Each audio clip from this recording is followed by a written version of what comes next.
Good afternoon, welcome to Raj news. నేను శాలిని. ఇక details చూస్తే సింగరేణి టెండర్ల విషయంలో డిప్యూటీ సీఎం భట్టి విక్రమార్క వ్యాఖ్యలకు మాజీ మంత్రి హరీష్ రావు కౌంటర్ ఇచ్చారు.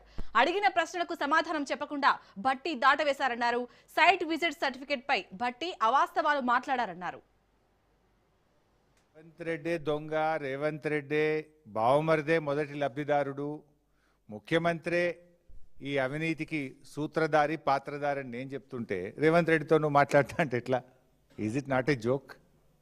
ఇది ఎట్లుందంటే భట్టి గారి ప్రెస్ మీట్ చూస్తే ఉల్టా చోర్ కోత్వాల్కు డాంటే అనే సామెత గుర్తొస్తూ ఉంది.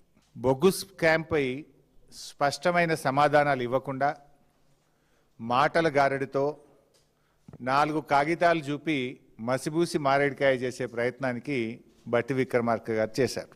అసలు ప్రశ్న ఏంటో ప్రశ్నకు సమాధానం చెప్పకుండా సంబంధం లేని డాక్యుమెంట్లు చూపిస్తూ ప్రజల దృష్టిని, మీడియా దృష్టిని మరల్చేటువంటి ప్రయత్నం చేసినారు గౌరవనీయులు భట్టి విక్రమార్క గారు. సింగరేణి స్కామ్కు ఎవరు బాధ్యులు, ఎంత నష్టం జరిగింది, ఎవరు లబ్ధిదారుడు, ఇవి 3 బేసిక్ క్వశ్చన్స్. ఈ 3 కీలక ప్రశ్నలలో ఒక్కదానికి కూడా భట్టి గారు సమాధానం చెప్పకుండా దాటవేశారు. ఈరోజు దేశవ్యాప్తంగా సింగరేణి బొగ్గు స్కామ్ పై దేశమంతా కూడా చర్చ జరుగుతూ ఉంది. 40 ఏళ్ల రాజకీయ అనుభవాన్ని అంతా కూడా ఉపయోగించి ముఖ్యమంత్రి గారిని ఈ బొగ్గు స్కామ్ నుంచి బయటపడేసేందుకు భట్టి గారు చాలా విఫల ప్రయత్నం చేశారు. కానీ అటర్ ఫ్లాప్ అయింది. సైట్ విజిట్ సర్టిఫికేట్ అనే అంశంపై భట్టి గారు అబద్ధాలను వండి వార్చారు. వాస్తవాలను దాచిపెట్టి బొగ్గు కుంభకోణం బయటపెట్టిన బీఆర్ఎస్ మీద బురద జల్లే ప్రయత్నం చేసినారు. సింగరేణి కాలరీస్ అనేటువంటిది తెలంగాణ ప్రజల ఆస్తి. ఇది ఏ ఒక్క మంత్రికో, ఒక ప్రభుత్వానికో, కొద్దిమంది కాంట్రాక్టర్లకు చెందిన సంస్థ కాదు. సింగరేణిలో పారదర్శకత, పోటీ, న్యాయం అనే మౌలిక సూత్రాల మీద నడుస్తుంది. కానీ ఈరోజు సింగరేణిలో జరుగుతున్న టెండర్ ప్రక్రియలను చూస్తే ఈ 3 సూత్రాలను ఉద్దేశపూర్వకంగా మంగళం పాడారు అనే విషయం చాలా స్పష్టంగా అర్థమవుతుంది. ఓవర్ బర్డెన్ రిమూవల్ కోసం బీఆర్ఎస్ హయాంలో ఎప్పుడన్నా సైట్ విజిట్ సర్టిఫికెట్ పెట్టారా?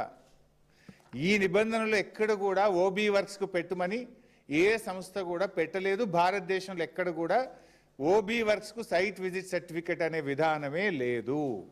దీన్ని కాంగ్రెస్ ప్రభుత్వం వచ్చిన తర్వాతనే తెచ్చారు. అది కూడా వివరిస్తా. భట్టి గారు నిన్న ప్రెస్ మీట్లో చదివినటువంటి అన్ని పనులు కూడా పరిమిత స్థలాల్లో జరిగే డిజైన్ అండ్ ఇన్స్టలేషన్ పనులకు సంబంధించి సైట్ విజిట్ ఉంది అని వేరియస్ సందర్భాల్లో చదివినారు. ఎక్కడ కూడా అందులో ఓబీ వర్క్ లేదు, ఓవర్ బర్డెన్ రిమూవల్ వర్క్ లేదు. నేను అడుగుతా ఉన్నా, భట్టి గారు నిన్న మీరు అన్ని ఉదాహరణలు చెప్పింది కదా, ఏ ఒక్క ఉదాహరణనన్నా ఓబీ రిమూవల్ కాంట్రాక్ట్ సంబంధించింది ఉన్నదా? ఉంటే చెప్పండి, చూపించండి. కాంగ్రెస్ 2 ఏళ్ల పాలనలో స్కీములు రాలేదు కానీ పదుల సంఖ్యలో స్కాములు మాత్రం వచ్చినాయి. 6 గ్యారంటీలు లేవు, 420 హామీలు లేవు. రేవంత్ రెడ్డి గారు జాబ్ క్యాలెండర్ అయితే దేలే, స్కామ్ క్యాలెండర్ మాత్రం తెచ్చిండు రేవంత్ రెడ్డి గారు. 2 ఏళ్లలో నెలకొక్క స్కామ్ బయటపడుతున్నది. స్కీములు రాలే కానీ స్కామ్లు వచ్చినాయి రేవంత్ పాలనలో. కుంభకోణాలకు కేర్ ఆఫ్ అడ్రస్ గా నిలిచింది రేవంత్ రెడ్డి గారి పాలన. అందుకే ఈ స్కామ్ల దృష్టి నుంచి ప్రజల దృష్టి మరల్చేందుకే ఈ సిట్ విచారణలు. సిట్ విచారణ ఇస్తే మేమేందో భయపడిపోతాం అనుకుంటున్నారు. ఈ స్కాములు బయట పెట్టకుండా ఆగుతాయి అనుకుంటున్నారు. నాకు తెలిసి ఇవ్వాలని మాట్లాడినా కదా, రేపు ఎల్లుండో ఇంకో ప్రేమ లేఖ వస్తుంది, గ్యారంటీకి వస్తుంది. నువ్వు పంపి ఎన్ని లేఖలన్నా పంపు, మేము మాట్లాడుతూనే ఉంటాం. బీఆర్ఎస్ పార్టీ అనేటువంటిది తెలంగాణ సాధించిన పార్టీ. మాకు ప్రజలు ముఖ్యం, ఈ రాష్ట్రం ముఖ్యం, ఈ రాష్ట్ర హక్కులు ముఖ్యం, ఇవాళ సింగరేణి కార్మికులు ముఖ్యం. రేవంత్ రెడ్డి గారి కళ్ళల్లో ఆనందం కోసం పనిచేయకండి. రాష్ట్ర ప్రజల కళ్ళల్లో ఆనందం చూసే విధంగా పనిచేయడం ఒక సీనియర్ నాయకుడిగా మీ బాధ్యత అని నేను చెప్పదలుచుకున్నా.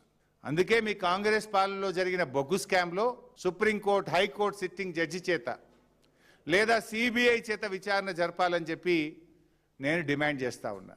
రేవంత్ రెడ్డితో మాట్లాడితే ఏమవుతుంది? నువ్వు ఏమంటున్నావు? ఉత్తరం రాయి, నేను రేవంత్ రెడ్డితో మాట్లాడి చెప్తా అంటున్నావు. అరే, కుంభకోణానికి సూత్రధారి, పాత్రధారి అంతా రేవంత్ రెడ్డి అంటే నువ్వు ఆయనతో మాట్లాడతాంటే దొంగ చేతికి తాళపు చెల్లిచ్చినట్టు కదా ఇది.